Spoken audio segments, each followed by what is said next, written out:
Donald Trump himself, do you think it's fair to say that he is pretty relaxed about the gays? In fact, pro. I think there's no way to get around the fact that there are people on the right who are not yet okay with gay people, and frankly, they would want to take away rights. You are confirming then that there was a spike in usage during the Republican convention in Milwaukee? Yes, it is actually true that there was a significant spike in usage in Milwaukee during the convention. I don't think anyone's telling them that, hey, you need to be married. I just think the reality is that a lot more people are thinking about that because things that were previously denied to them are now much more possible. Hey, maybe I do want to have a partner and maybe I do want to have kids. There's a lot of stuff that this administration is doing that's very not supportive of gay people. It's actually really, really bad. Hello and welcome back to UnHerd. Grindr is the world-famous gay dating app, and it's coming out of the shadows. It may not be something you'd expect us to talk about on this channel, but it's actually fascinating because the way it reveals differences between the gay community and the straight community, what it says about relationships, evolving politics around that issue, all of that is suddenly coming to the fore because Grindr has listed on the New York Stock Exchange. It is now a company that needs to be taken seriously, and it's worth a cool $5 billion, or just shy of. So let's engage with it. We have the CEO of Grindr down the line joining us from Hawaii. His name is George Arison, and he has been CEO since 2022, and he's agreed to talk about anything we want. So welcome to UnHerd, George. Thanks for having me. And yeah, I'm in Hawaii. You've been CEO of Grindr since 2022? Yeah, I became CEO in October 2022. And formerly, you were CEO of a company called Shift, which actually traded in used cars. Is that right? Yes, correct. I've started 3 companies over the years. Shift was my second one. I did another company along the way. That was an AI company in 2018.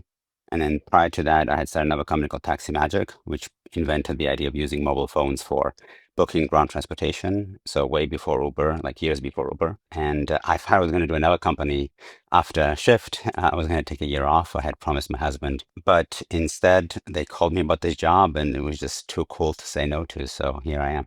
So you're really a tech guy with an expertise in online marketplaces, and you're Yep. now applying those skills to the sexual marketplace for Grindr.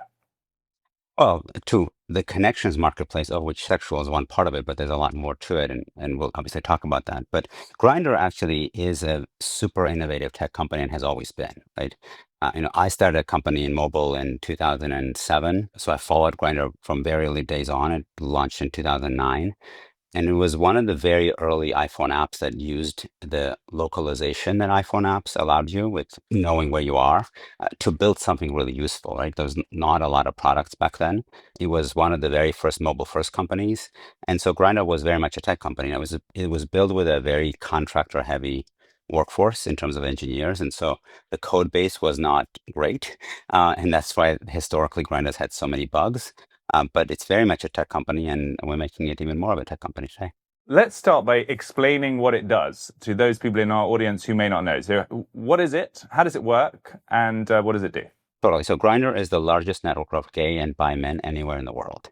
We have about 14 and a half, close to 15 million monthly active users in 190 countries around the world. Did you say 190 countries? 190 countries, yeah. How many countries are there? About 194, I think, or something.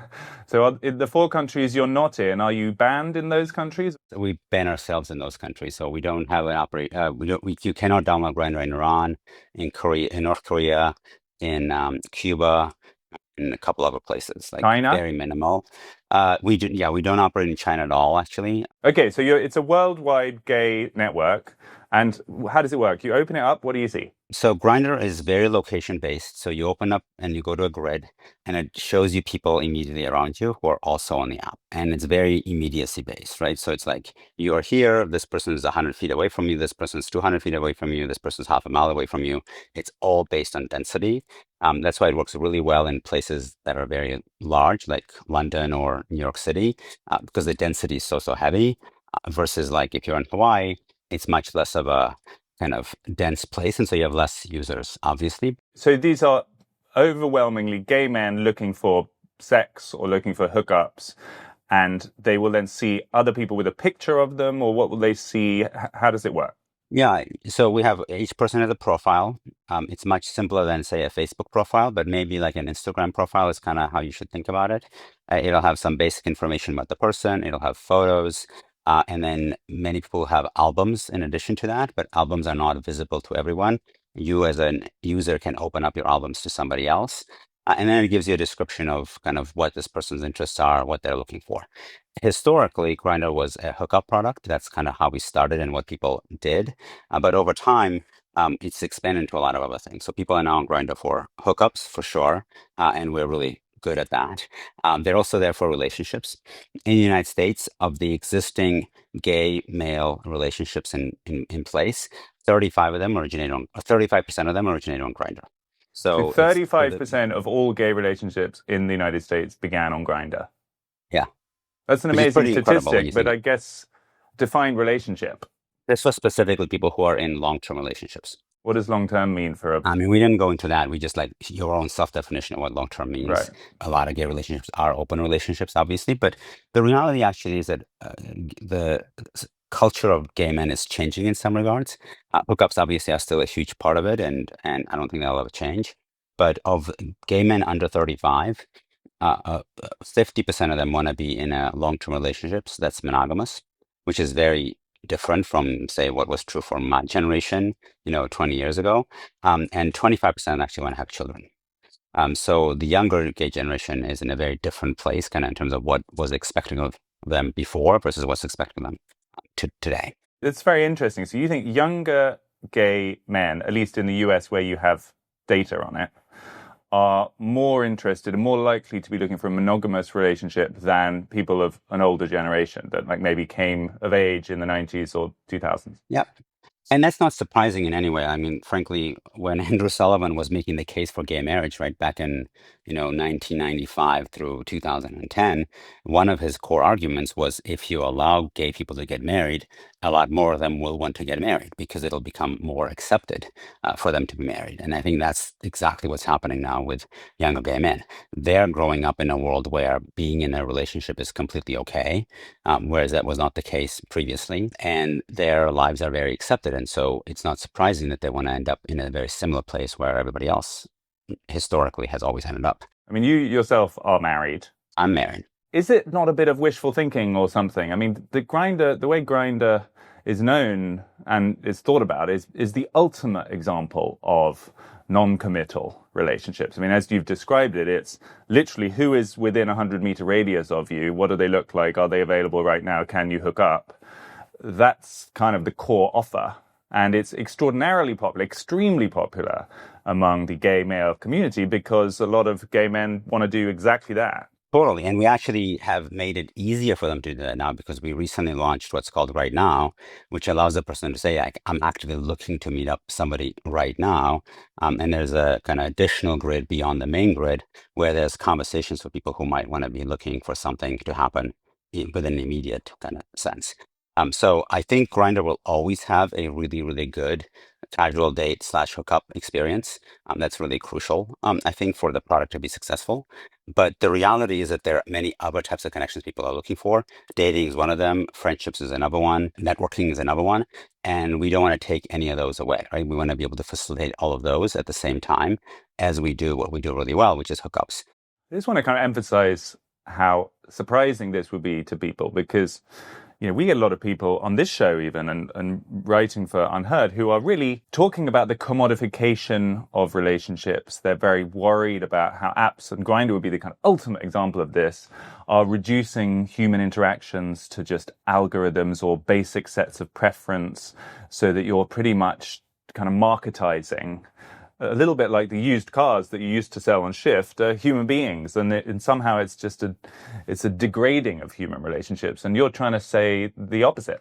I think that might be true of the straight products because they're very, very different. Frankly, they have really bad algorithms because they were built before Gen AI and they're not really good at machine learning either. And they're trying to match you. And they're designed to make the matching eventually happen, but to drag it out as long as possible, right? Because the fear for any straight focused product, whether it's Bumble or Tinder or anything similar to that, is you succeed and then you're done. right? Like no one stays on the app. For Grindr, that's not a fear because our users actually stay on the app for a lot longer, even if they're in a relationship. And we know a lot of people who are coupled up and are on Grindr, meaning we know that that's the case in the app. So we don't have this fear that, hey, you fail, you succeed in a relationship and then you log off. That's number one. Number two is the biggest part of Grindr is actually conversation. So you see people on this grid and then you start a conversation with them.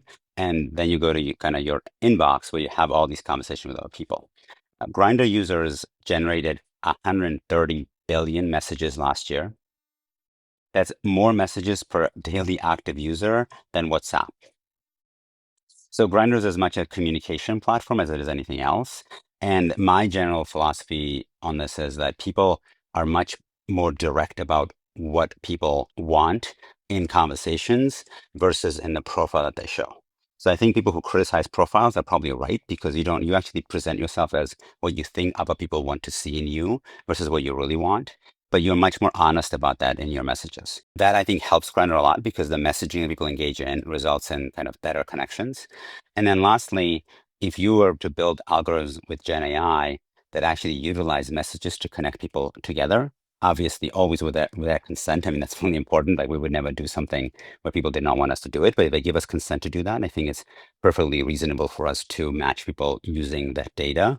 And those connections are going to be, I think, a lot better than what has been done in the past because the information you have about people in your messages are so much more accurate. So this is actually a new feature then, is it? Or it's a new product for you? So you're going to be... It's a new product that we're going to be launching in the coming quarters. It's something we're working on, kind of understanding a user based on all the messaging that goes on in his inbox between any number of people that he's talking to.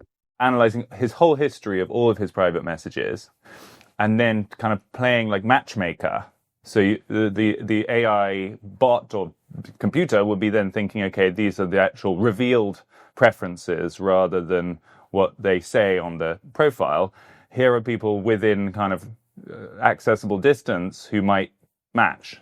Yes, with one addition though, not just accessible distance, right? Yes, it makes sense if it's accessible distance. That's how dating has always worked. But for gay men, one of the hardest things actually is density in any given geography. Because even in a place like San Francisco, which is like everyone views as gay mecca, and it is like one of the highest gay population versus total populations in the world, there are only like 60,000 potential mates for you in the city of San Francisco. Once you kind of say, okay, who is gay, who isn't, who is of kind of relatable age, potentially even within a 20-year gap. And so that's not a very large number of people to be potentially 60,000 matched sounds with. like quite a lot, I suspect, to most people. Not really. I mean, how many people do you think a straight person has in San Francisco, right? Like 8x that, maybe more. So they have a lot more choice than the gay person does. And so I think one of the unique things we can do over time is actually break down those geographic barriers. Because today, if someone matches you to somebody, if you're in, I don't know, London and they match you to somebody in Paris, you probably aren't going to go on that date because it's too far away, unless you know a lot about the person you're being suggested to go on a date with. But if we can tell you why you guys are the right match with all the data we have about you and we have about him, that makes that potential connection a lot more interesting. And that's one of the things that AI can allow us to do now that was not possible before. One of the things that has been controversial or talked about to do with Grindr is there are these very specific target characteristics that people are looking for. How many different categories are there? How many different ways to sort of detail what it exactly you are looking for are there? I mean, you can be pretty specific in what you're looking for. And frankly, I don't think that's a bad thing. I think that's a great thing because that's how people are. I mean, can you choose skin color, for example? So we used to have the ability to choose people by ethnicity, and that was removed in 2021. And frankly, it's probably one of the things I get asked for the most when I talk to Why was it users. removed? That was before my time, so I was not at Grindr when this happened. But in 2020, there was a strong view on the team that that should be removed, and they did. And frankly, people who ask for it the most, in the United States at least, are people who are of ethnic minorities. Would you reintroduce it? There's been a lot of discussion on what to do on that, and we've not touched it. We probably have to have a lot more user conversations before we do anything about it. But it's definitely something that a lot of users very much want to see in the app. And frankly, again, it's usually people who are in the minority cohort that are asking for it more than people who are in the majority cohort. Because it does seem to go against the core mission. If you're just being frank about what your preferences are and the kind of people you're attracted to. Obviously, some people will be attracted to different skin colors just as they might different heights or positions or anything else. Denying them that is, I guess, just politics. It's just to appease the kind of politically correct brigade from 2020. I don't make comments on politics. It's kind of my general rule. Since I've joined Grindr, I tend to not say things about politics unless those issues are directly impacting our users, such as gay marriage, for example. And so I'm not going to speak about political sense, but all I can say is this happened before I was there, and we hear about this from users a lot, and it's not something that we said we have a decision on. Generally, everything Grindr does is a lot of user feedback, and so if we were to proceed with something like this, it'd be a lot of user discussions before we do anything. The other kind of controversial way of categorizing people is obviously gender. There was recently a story about a lesbian app run by someone called Sal Grover, and she was trying to restrict her, I think it was called Giggle, her woman-only network to biological females, which is a kind of intrinsic requirement if you are a lesbian. How does Grindr approach that issue? If you are a trans man, a woman who either through some kind of, whether or not there's been any surgery, self-identifies as a man, are you allowed on Grindr to present yourself as a man? Yes, there are gender choices on Grindr, and people can present themselves as they want. That said, an overwhelming majority of Grindr users, like an extremely high 90s percentage, are gay and bi men. And so, I'll kind of leave it at that. But that's the core user base that we have, and that's the core user base that we cater to. There was a guy on Twitter called Fred Sargent who says, this is a quote, "So filtering for gay men is bad, but filtering for trans and non-binary is okay at Grindr. You recognize trans non-binary needs to discriminate whilst invalidating precisely the same need for gay men. Delete your service at Grindr. You're no longer needed." So I guess what he's taking exception to is the idea that you're allowed to filter in that direction, but you're not allowed to filter out trans men. There is a trans filter that we've introduced in a few places, actually, not everywhere. It exists and mostly in test, but that's not actually a trans filter in terms of your gender identification.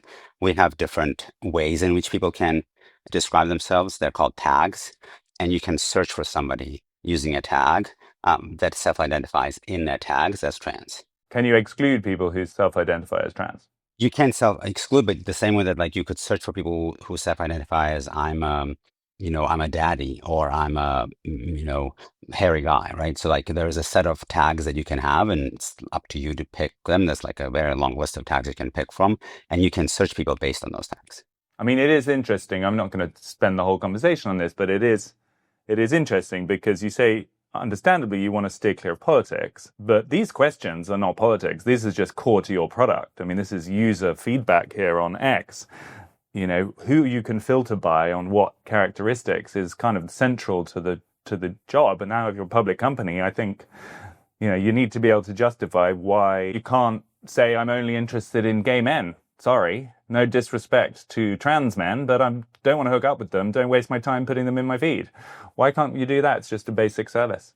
Oh, can I stop talking about that one beyond what I've already said? Because I think the reality is that we live in a pretty charged times right now, and maybe times have always been charged, but on this topic, they're very charged right now. And I don't think Grindr benefits. I don't think our users benefit if Grindr is in the middle of a political firestorm on topics like this, because people who come to Grindr to use our product generally come actually to escape politics rather than to be in politics, right? An average Grindr uses the app for 60 minutes a day. They want to be there for fun, for good and great sex experiences. They're not there to have political discussions, which I think is a good thing, frankly.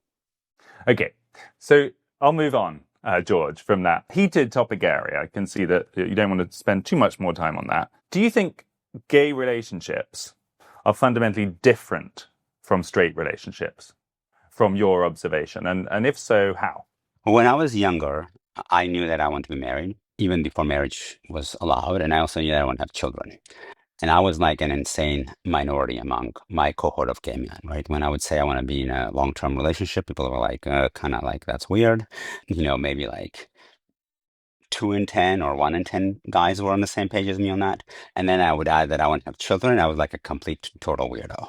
And by the time I was in my like early 30s, I actually would not go on dates unless I talked to the person before going on a date to understand whether he was open to kids or not, because I just didn't have time. I was at the point where like I'm gonna have kids regardless by the time I'm 40. And so if like this person doesn't want to have kids, what's the point of going on a date? Because like it's not gonna go anywhere. From that sense, I know that what I wanted was not common in gay culture. Again, I think now it's very different because I think a lot more younger gay men are open to both of those things. And so the way I would think of it is as society and our body politic has allowed gay people to have similar lives to what straight people had before. Um, what gay men want is headed more in a similar direction. I still think gay men are generally about half a decade to a decade behind straight people in kind of where when they want certain things, right? Like I generally, when I think about my life, always add 5 years in terms of where I am versus where I would otherwise be if I was straight. And then I didn't have 5 years because I'm an immigrant. So like and that's just my own kind of view on that. And I think a lot of gay guys would say the same thing, right? Like at some point they have to come out and then kind of live through like a period of like, okay, I'm just figuring myself out. Oftentimes that is still in kind of in the age of like 16 to 25, right? And so I think there's a period when they need to like, okay, I just figured stuff out about myself. I'm gonna be like very young in that period of time. And so in that sense, I think gay men do things later. But I think more and more they will probably in some ways lead lives that are more similar to straight lives. That said, I think one of the huge misunderstanding about straight people, especially women, is this belief that somehow straight women don't want to have sex. And I think a lot of our dating products, frankly, for straight people are built with that notion in mind, which I thought had been disproved by Sex in the City, like when I was in my 20s and whatnot. But when I started to look at this industry a lot more carefully when I joined Grindr, I'm like, well, like they built in around the notions that were very much contrary to how Sex and the City presented life, which I think is more accurate. And so that is weird to me, and I don't quite understand that, but that is something that's in some respects out there. To go back to what you were saying about gay relationships versus straight relationships, it feels like your sense is of a convergence then, that over time they're becoming more similar. Whilst I wonder if some gay men might regret that, or they might feel like difference should be celebrated, or why is there this somewhat conservative move to tell gay people they need to behave like straight people and target marriage and family formation and the rest of it? What happened to the good old days when gays could just be gay? Well, I think gays could be and should be gay, right? Like I think beautiful thing about Western society today is that in most places, more or less, though obviously not 100%, you are allowed to live and let other people live the way they are, right? And that's a positive thing. I don't think anyone's telling them that, hey, you need to be married. I just think the reality is that a lot more people are thinking about that because things that were previously denied to them are now much more possible. And so people are coming out earlier. They are thinking about life goals earlier. And then those life goals lead to, hey, maybe I do want to have a partner and maybe I do want to have kids. Again, for me, like I always wanted to have children. It was really, really important. But it wasn't until one of my co-founders was a pretty big mentor to me in business, significantly older than me, had kids in first decade of the 20th century. And I'm like, wow, if he can do it, then I can do it too. When he had children, it was like a really big deal. And it's like, okay, it's possible, and we can head in that direction. And so if that happened to me right back then I think it's understandable why for a lot of gay people, when they see other people who are gay having kids, that possibility becomes a lot more real and something that they might want to pursue. But I don't think anyone's forcing gay people to be any other way. Again, Grindr is great at hookups, and Grindr is always going to continue being great at hookups. That does not mean that we cannot do other things for our users at the same time. Do you think it would be good for gay culture generally to be more encouraging about having that more, I guess you would have to call it conservative life goal, that just existing purely on hookup apps for your entire existence is maybe less fulfilling? I mean, do you think that is a message that gay culture should hear? I don't know. I'm not here to send messages to gay people in terms of what they should and shouldn't do. What I can say is, for us as a company and for me personally as an individual with some level of a microphone that I can use to say things, making family formation a lot easier for gay people is really important. That's not because I'm saying everyone else should have kids, but because I think it is something that we can have an impact on and make it a lot easier for people to have kids. Because when you ask gay men, hey, what's standing in the way of you having children? The cost of having kids ends up being by far the number one reason why they're not having children. And so that's the reason why at Grindr we have a pretty incredible family formation benefit.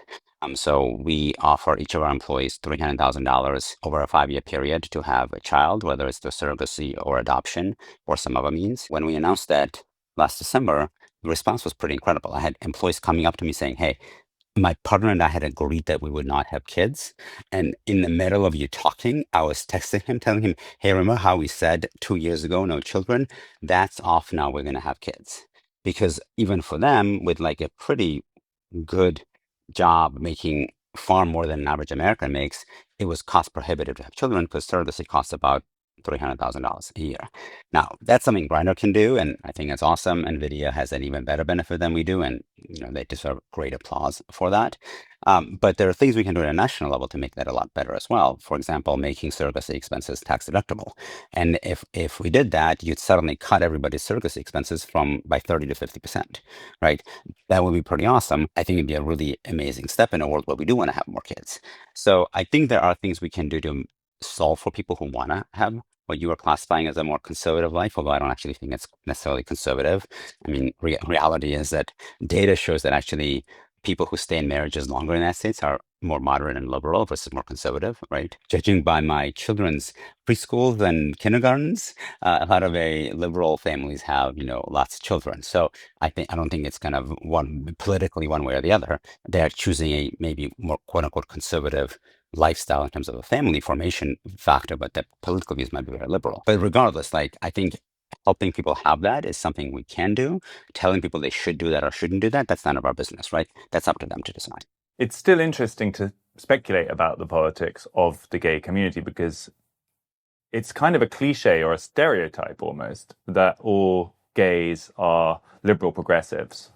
And that means they would vote Democrat. That means they would, be in favor of whatever the latest sort of progressive idea is. You have probably better data on this than I do. What's your observation? I mean, is it true that all gays are progressives? What I tend to say on this question, because the question comes up a lot, is what we know about our users are the following.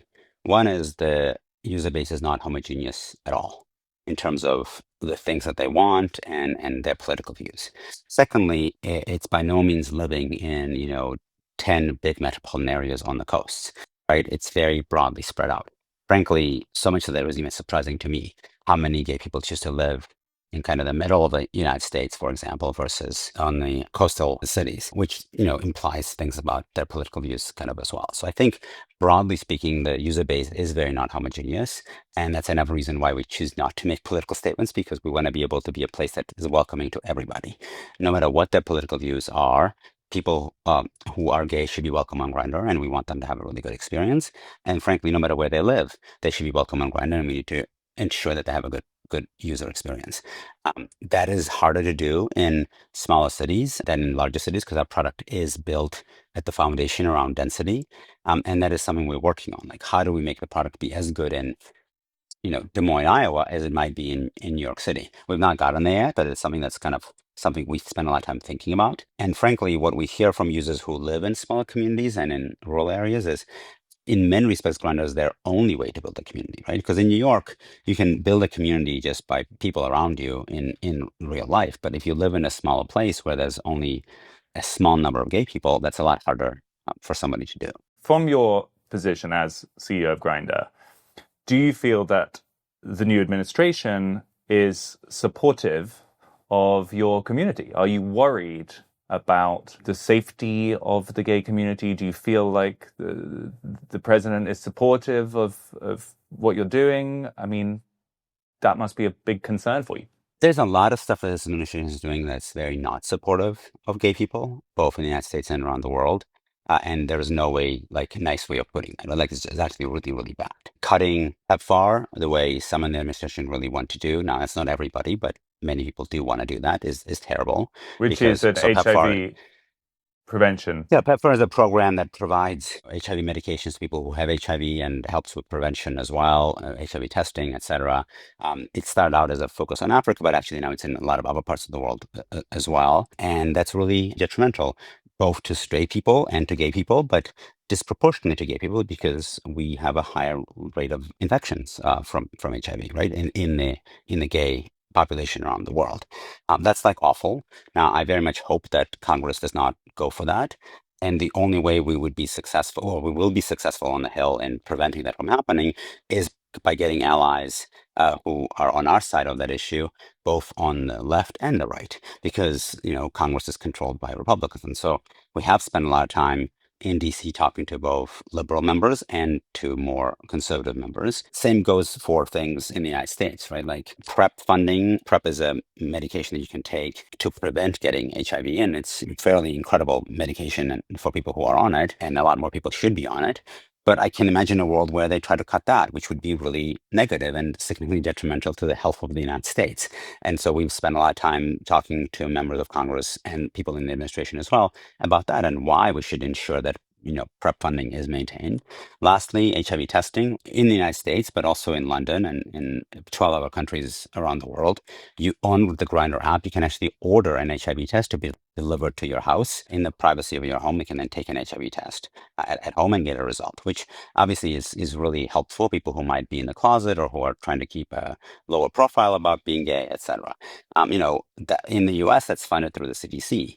Again, along all these cuts that are going on, it'd be really awful if that was cut and people could not get that HIV test.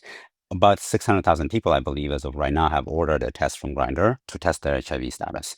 Those kinds of things, I think, unfortunately, from the administration, are not the kinds of positions that they should be taking. And our job is to help educate them on why those positions might be not right and why we should be doing something else.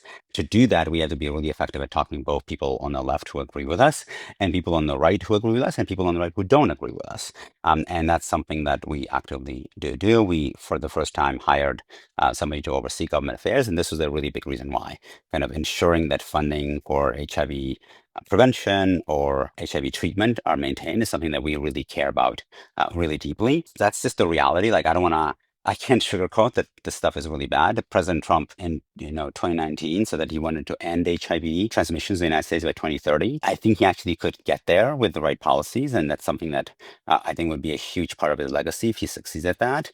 But you cannot do that if you don't fund the programs that are necessary to prevent HIV transmission. Generally, I mean, you've cited some quite specific examples to do with healthcare that you're anxious about. That generally, I would have thought Donald Trump is pretty relaxed about the gays. I mean, he comes on to stage with every rally to YMCA. He has a lot of gay people working for him and doesn't seem like someone who is anti-gay at all. I'm not sure what the situation is with J.D. Vance or maybe some other more religious conservative members of his administration. But Donald Trump himself, do you think it's fair to say that he is pretty relaxed about the gays? In fact, pro. I think it's totally reasonable to say that Donald Trump has a lot of gay people around him, which would imply that he's very comfortable with them, right? I mean, some of the most senior people in the US government are gay. And frankly, they're probably the most senior openly gay people in human history. Like an incredible amount of Openly, you're talking about openly gay. Who are who are openly gay, like who are not hiding who they are. Who? The Treasury Secretary obviously is gay. The person in charge of economic policy at the Department of State is gay, and that's just like two kind of off the top of my head. The list is a lot longer. So I think as much as I was negative about the issues related on healthcare, I don't think you can deny that these people are in the administration, that they're very open about who they are, and they're not in any way hiding it. And frankly, they Bissett says this all the time, like he wants to be the best treasury secretary that he can be, who happens to be gay. And I think that's something that we should encourage. And the fact that he's accepted by both sides of the aisle as somebody who's fairly good at his job is a good thing. And that speaks to the fact that we are achieving a level of acceptance of us in society that is positive. I mean, there's a lot of gay people on the right in the administration. I imagine your app is as busy now that Washington, D.C. is full of Republicans as it was when it was full of Democrats. Confirming. You know, there Is that true? was a tweet storm that happened last summer because somebody sent out this message saying like, you know, Grindr crashed in Milwaukee because there's so many people, you know, at the convention who are on Grindr now. We didn't actually crash in Milwaukee during the convention, but there was a definite spike in usage, and then a lot of people followed up with that, and there were people going through Grindr, you know, on the convention floor, showing the number of people that were on the convention floor who happened to be gay. Again, I think the reality is that our audience is very diverse. I think there's no way to get around the fact that there are people on the right who are not yet okay with gay people, and they might be tolerant of them, but they're not in any way supportive. And frankly, they would want to take away rights in a way that would be very, very problematic. But just to be clear, you are confirming then that there was a spike in usage during the Republican convention in Milwaukee. That was not just a meme. It's true. There was a meme because we didn't crash, but yes, it is actually true that there was a significant spike in usage in Milwaukee during the convention. It's interesting that although that's pretty much, to my mind, scientific proof of the fact that there are large numbers of gay people in the Republican Party, there are not large numbers of gay elected representatives who are at least openly gay on the Republican side. On the Republican side, there are almost none. I think. Right now, nobody in Congress is a gay Republican. On the Democratic side, there are some in the House, and obviously, there have historically been two female senators who are lesbians. One of them is not in the Senate anymore, and the other one is. Tammy Baldwin is a senator. And there probably, I think higher likelihood than not, that there'll be a Democratic senator from New Hampshire who is going to be gay. At least that's where kind of the wind seems to be blowing right now. But on the Senate, there's not as many. In the House, there are a bunch of gay Democrats. Richie Torres is obviously one of them, but there's many others. So you're saying there is not a single gay Republican congressman? Right now, I do not. I mean, I'm 95% sure I'm right. At least openly I'm not 100% sure I'm right, but I don't believe there's an openly gay Republican member of the House or the Senate right now. Which is actually an astonishing statistic, if you think about it. I mean, here in the UK, I think it's true, at least it was prior to the last election. There are not many Conservative MPs anymore. They got decimated at the election. But prior to the last election, I think it's true that the British Conservative Party was the gayest parliamentary party in the gayest parliament in the history of the world. Maybe the last bit is an exaggeration because I don't know about ancient Greece, but, the number of gay MPs is very high.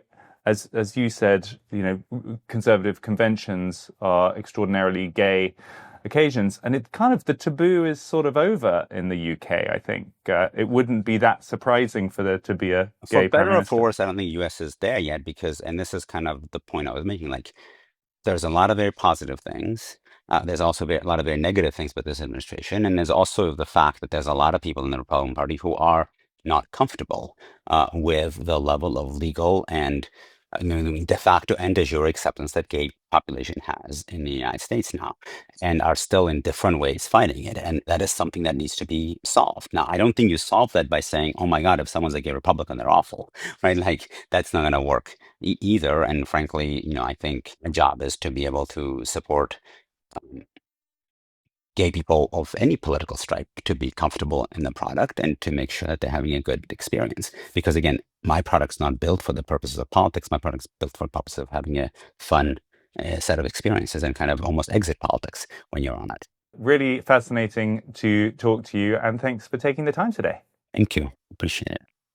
Our thanks to George Arison, the CEO of Grindr Inc., the gay dating app. Kind of an unusual guest for this channel. We've been doing a lot of geopolitics recently, but I thought, and I'm glad we did think this, that someone like that could shed new light on areas that are often not that talked about.